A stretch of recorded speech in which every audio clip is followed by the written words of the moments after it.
خوش آمدید۔ آج ہم ایک بہت ہی دلچسپ موضوع پر گہری گفتگو کرنے والے ہیں۔ جی ہم مولانا مودودی کی کتاب سیرت سرور عالم کی روشنی میں اس دور کو دیکھیں گے جب پیغمبر اسلام کا مشن بالکل ابتدائی مرحلے میں تھا۔ یعنی وہ دور جب ہر طرف سے مخالفت تھی، مایوسی تھی اور کامیابی کا دور دور تک کوئی نشان نظر نہیں آتا تھا۔ بالکل، اور ہمارا مقصد یہ سمجھنا ہے کہ اس گھٹا ٹوپ اندھیرے میں قرآن نے مستقبل کے بارے میں کیا پیش گوئیاں کی اور وہ پھر کیسے پوری ہوئیں۔ اور گفتگو شروع کرنے سے پہلے میرے خیال میں ایک بنیادی فرق سمجھنا بہت ضروری ہے۔ اچھا؟ دیکھیں، جب ہم پیشگوئی کا لفظ سنتے ہیں تو ذہن فوراً نجومیوں کی طرف جاتا ہے۔ جی، قیافہ شناسوں کی طرف۔ بالکل، ان کی کچھ باتیں شاید اتفاقاً پوری بھی ہو جائیں، لیکن انبیاء کی پیشگوئیاں اس سے بالکل مختلف ہوتی ہیں۔ وہ کیسے؟ کتاب کے مطابق یہ علم الہی پر مبنی ہوتی ہیں، تو یہ محض اندازے نہیں بلکہ حتمی حقیقتیں ہوتی ہیں، چاہے ان کو پورا ہوتے ہوئے زمانے لگ جائیں۔ بہت اہم نقطہ ہے۔ تو آئیے پھر اس منظر کو تصور میں لاتے ہیں۔ گفتگو کا آغاز وہاں سے کرتے ہیں جہاں بظاہر سب کچھ ختم ہو چکا تھا۔ اس وقت پیغمبر اسلام خود کس ذہنی کیفیت سے گزر رہے تھے، اس منظر کو سمجھنا ضروری ہے تاکہ ان وعدوں کی اصل قدر معلوم ہو۔ جی، یہ وہ وقت تھا جب آپ پر وحی نازل ہونا شروع ہوئی، آپ نے دعوت کا کام شروع کیا اور جواب میں مکہ کا ہر طاقتور شخص آپ کا دشمن بن گیا۔ مذاق اڑایا گیا، راستے میں کانٹے بچھائے گئے اور سماجی بائیکاٹ کیا گیا۔ اسی دوران ایک ایسا وقت بھی آیا جب کچھ عرصے کے لیے وحی کا سلسلہ رک گیا۔ اچھا؟ اس پر مخالفین نے تانے دینا شروع کر دیے۔ وہ کہتے تھے کہ لگتا ہے تمہارے خدا نے تمہیں چھوڑ دیا اور وہ تم سے ناراض ہو گیا ہے۔ یہ تو کسی بھی انسان کے لیے ذہنی طور پر انتہائی تکلیف دہ صورتحال ہوگی۔ بہت زیادہ۔ ایک طرف بیرونی دباؤ اور دوسری طرف وحی کے رک جانے سے پیدا ہونے والی وہ اندرونی بے چینی۔ اور ایسے میں سورۃ الضحیٰ نازل ہوتی ہے۔ بالکل، اور اس کا آغاز ہی ایک قسم کی جذباتی تسلی سے ہوتا ہے۔ اللہ تعالیٰ دن کی روشنی اور رات کی تاریکی کی قسم کھا کر فرماتا ہے، تمہارے رب نے تم کو ہرگز نہیں چھوڑا اور نہ وہ ناراض ہوا ہے۔ جی، یہ الفاظ اس وقت ایک ٹھنڈی ہوا کے جھونکے کی طرح تھے، جو اس بات کی یقین دہانی تھی کہ اللہ آپ کے ساتھ ہے۔ اور پھر وہ حیران انگیز وعدہ آتا ہے، اور یقیناً تمہارے لیے بعد کا دور پہلے دور سے بہتر ہے۔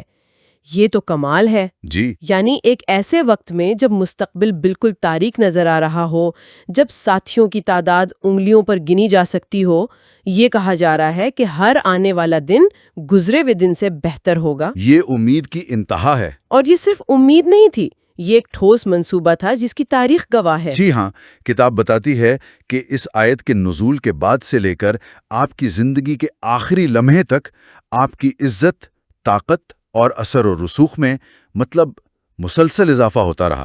مسلسل۔ کوئی ایک دن بھی ایسا نہیں آیا جو پچھلے دن سے کمتر ہو۔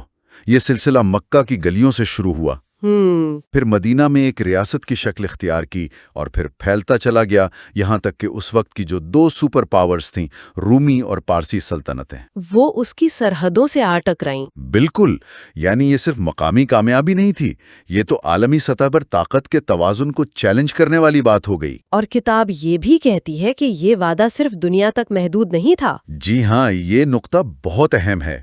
اس آیت کا ایک مطلب یہ بھی بنتا ہے کہ دنیا میں آپ کو جو کچھ بھی ملا، آخرت میں ملنے والا مرتبہ اس سے بھی کہیں زیادہ بلند ہوگا۔ تو یہ ایک جامع وعدہ تھا جو دنیا اور آخرت دونوں پر محیط تھا۔ جی، اسی صورت میں ایک اور وعدہ بھی ہے، اور عنقریب تمہارا رب تم کو اتنا دے گا کہ تم خوش ہو جاؤ گے۔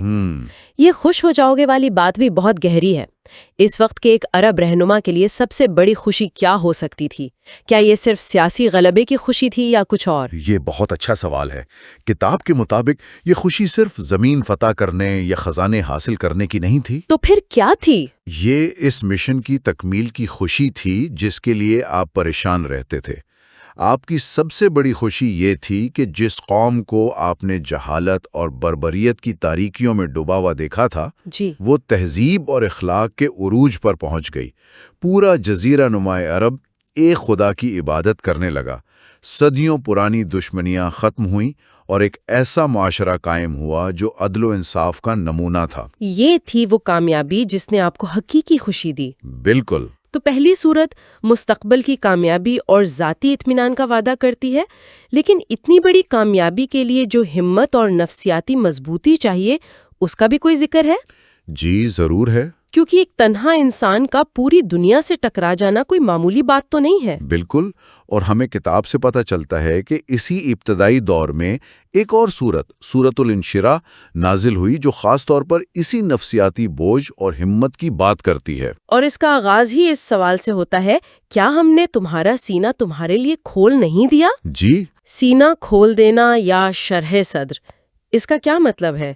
یہ کوئی جسمانی عمل تو نہیں لگتا؟ نہیں، یہ ایک ذہنی اور روحانی کیفیت ہے۔ اس کے دو بڑے مفہوم ہیں۔ اچھا، وہ کیا ہے؟ پہلا ہے فکری اور روحانی کشادگی۔ دیکھیں نا، نبوت سے پہلے آپ اپنی قوم کی حالت دیکھ کر شدید کرب میں مبتلا تھے۔ آپ کو یہ تو معلوم تھا کہ یہ سب غلط ہے، لیکن صحیح راستہ کیا ہے اس کا علم نہیں تھا۔ یہ ایک ایسی الجھن تھی جو آپ کو بے چین رکھتی تھی۔ اور نبوت نے آ کر اس الجھن کو ختم کر دیا۔ بالکل، اس نے آپ کو ہر شک و شبے سے نکال کر اسلام کے راستے پر کامل یقین اور اطمینان عطا کر دیا۔ اچھا، تو یہ سینہ کھول دینا ایک طرح سے آہا مومنٹ تھا کہ برسوں کی الجھن کا جواب مل گیا۔ آپ کہہ سکتی ہیں۔ لیکن اس جواب کو دنیا کے سامنے پیش کرنے کے لیے تو غیر معمولی ہمت چاہیے۔ بالکل، اور یہی اس کا دوسرا مفہوم ہے، ہمت اور حوصلہ۔ نبوت کی ذمہ داری ایک پہاڑ کی طرح بھاری تھی۔ جی، اس کے لیے ایسا حوصلہ چاہیے تھا جو بڑی سے بڑی طاقت کے سامنے نہ جھکے۔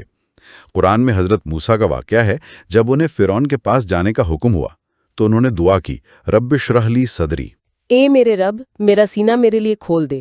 جی، یہاں اللہ تعالیٰ پیغمبر اسلام کو بتا رہا ہے کہ وہ حوصلہ اور عزم ہم نے تمہیں پہلے ہی عطا کر دیا ہے، تمہیں مانگنے کی بھی ضرورت نہیں۔ یعنی یہ صرف علم کا ملنا نہیں تھا، بلکہ اس علم پر عمل کرنے کی نفسیاتی طاقت بھی عطا کی گئی۔ یہ شرح صدر ایک طرح کا مینٹل آرمر تھا، ایک ذہنی ڈھال۔ بالکل صحیح کہا آپ نے۔ یہاں ایک وضاحت بھی ضروری ہے جو کتاب میں ملتی ہے۔ جی، کچھ لوگ اس آیت کو شق صدر یعنی سینہ چاک کرنے کے معجزے سے جوڑتے ہیں، جس کا ذکر احادیث میں ہے۔ اچھا، لیکن مولانا مودودی واضح کرتے ہیں کہ زبان اور آیت کے سیاق و سباق کے لحاظ سے یہاں یہ مراد لینا درست نہیں لگتا۔ وہ معجزہ اپنی جگہ ایک حقیقت ہے، لیکن اس آیت کی تفسیر میں فکری اور روحانی کشادگی ہی زیادہ مناسب مفہوم ہے۔ سمجھ گئی۔ اسی صورت میں آگے فرمایا گیا، اور تم پر سے وہ بھاری بوجھ اتار دیا جو تمہاری کمر توڑے دے رہا تھا۔ جی، یہ بوجھ کا تصور بہت دلچسپ ہے۔ عام طور پر جب ہم مذہبی شخصیات کے بارے میں سوچتے ہیں تو گناہ کے بوجھ کا خیال آتا ہے، لیکن یہاں تشریح بالکل مختلف ہے۔ جی، اور یہ سمجھنا بہت ضروری ہے۔ یہاں وزر یعنی بوجھ سے مراد کوئی گناہ ہرگز نہیں۔ کیوں نہیں؟ کیونکہ قرآن نے خود آپ کی نبوت سے پہلے کی 40 سالہ زندگی کو مخالفین کے سامنے ایک چیلنج کے طور پر پیش کیا تھا کہ میں اس سے پہلے ایک عمر تمہارے درمیان گزار چکا ہوں، کیا تم عقل سے کام نہیں لیتے؟ صحیح، تو پھر یہ کون سا بوجھ تھا جو کمر توڑے دے رہا تھا؟ یہ اس شدید ذہنی دباؤ اور رنج و غم کا بوجھ تھا جو آپ اپنی قوم کی حالت دیکھ کر محسوس کرتے تھے۔ آپ دیکھتے تھے کہ انسانوں کے بجائے پتھروں کو پوج رہے ہیں، معاشرے میں ظلم اور فساد ہے، بچیوں کو زندہ دفن کیا جا رہا ہے، اور سب سے بڑھ کر یہ بے بسی کہ اس بگاڑ کو ٹھیک کیسے کیا جائے۔ بالکل، یہ بے بسی اور غم کا احساس ایک ایسا بوجھ تھا جو آپ کو اندر ہی اندر کھائے جا رہا تھا۔ اسلام کی رہنمائی نے اس بوجھ کو اتار دیا، کیونکہ اب آپ کے پاس اس صورتحال کو بدلنے کا ایک واضح لاہ عمل موجود تھا۔ اب آپ بے بس نہیں تھے، بلکہ ایک مسیحا تھے۔ یہاں پر آ کر تو بات ناقابل یقین لگتی ہے۔ ایک شخص جسے اس کے اپنے شہر میں گنتی کے چند لوگ سن رہے ہیں، اس سے یہ وعدہ کیا جا رہا ہے، اور تمہاری خاطر تمہارے ذکر کا آوازہ بلند کر دیا۔ جی، اس وقت اس وعدے پر پہلا رد عمل کیا ہو سکتا تھا؟ یہ تو کسی کو بھی دیوانے کی بڑ لگتی۔ یقیناً انسانی عقل کے پیمانوں پر یہ بالکل ناقابل تصور تھا، لیکن اللہ نے اسے پورا کرنے کا جو طریقہ اختیار کیا وہ اس سے بھی زیادہ حیران کن ہے۔ اور وہ کیا تھا؟ اس کا آغاز خود آپ کے دشمنوں کے ہاتھوں ہوا۔ یہ بات تو بہت حیران کن ہے، یعنی جن لوگوں کا مقصد آپ کا نام و نشان مٹانا تھا، وہیں انجانے میں آپ کی شہرت کی وجہ بن گئے۔ جی، کتاب میں اس کی بڑی دلچسپ تفصیل ہے۔ جب حج کا زمانہ آتا تو عرب کے کونے کونے سے لوگ مکہ آتے۔